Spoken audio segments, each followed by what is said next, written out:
Welcome to this episode of 10 Things That School Board Candidates Should Know Before They Take the Office. With me is, from our legal department, the Director of Legal and Labor Relations, Mike Kaelber. Welcome, Mike. Thank you, Ray. Thank you for having me today. In this episode, we're going to talk about conflicts that might prevent a school board member from participating in some issues. And it's going to relate some of it to relatives or your employment as an educator. First, we'll start with collective bargaining. Are there any conflicts if you have a relative who's in education or if you're in education? Yeah. One of the issues that surprises some new board members is their inability to be able to participate in collective negotiations with the local unions because they have relatives who work in the district. It's a broad, expansive definition of relatives, including aunts, uncles, cousins, husbands, wives, cohabitating partners. It's a large list. But if you have a relative who works in the district, is covered by the collective bargaining agreement in question, you basically are out of that situation entirely. You can't set parameters, you can't listen in updates, you can't negotiate, can't vote on the agreement, can't participate in grievances. You're out. Out of district creates another concern. If you have a household member, a spouse, child, parent, sibling in your household who works in another district, is part of a similar union with which you're negotiating, they take you out entirely as well. No negotiations, no team, no vote, no updates, nothing. The one place where there's a little bit more wiggle room is if you have someone who doesn't live with you, but is a relative and works in another district. Generally, that's okay. However, if they have heightened involvement with the union, if they're a union officer, if they're on the negotiations team, in that other district, it can conflict you out of the process as well. All right. So maybe I didn't even want to be on the negotiations committee. Okay. And It's a lot of happy. But what happens if I have a relative who works in the district?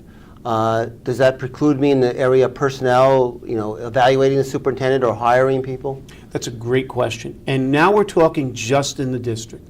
Relatives you have outside do not come into play when it comes to personnel matters.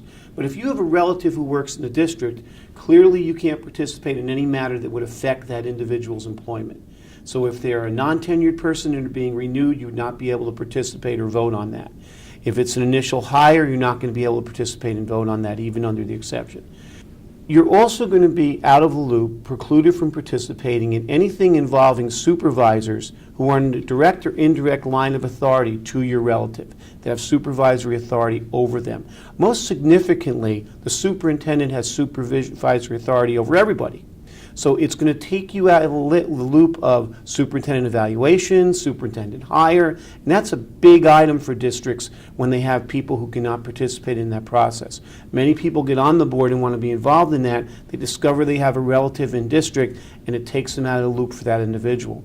Not just the superintendent, but also any other supervisor that's in that direct or indirect line of authority.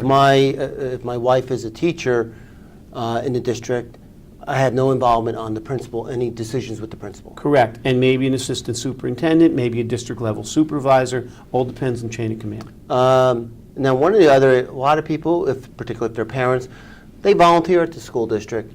They have to be a little leery about how they volunteer once they become a school board member. Yeah, and that's been a hot issue for the School Ethics Commission for the last 2 years or so.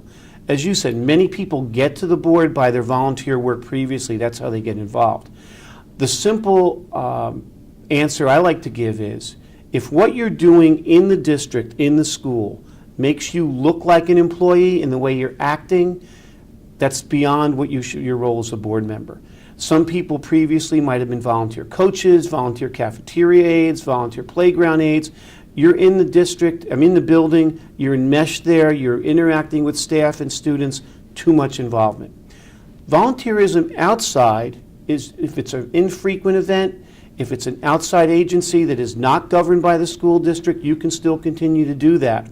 If it brings you into the school, like maybe chaperoning a class trip or one-time event like that, that's okay. Just make sure administration knows that you're there not as a board member but as a parent and doing your role there. In all these areas, we did this very briefly and it's a brief overview. If you're elected to the board, you should probably reach out to the board president or the business administrator or superintendent, someone in the district, and if you think you have a conflict, broach it with them, or after you're elected, broach it maybe with the school board attorney. Absolutely. And they can also call us. Thank you, Mike. I hope you enjoyed this edition of Education Matters, in which we discussed conflicts of interest with school board members. Thank you.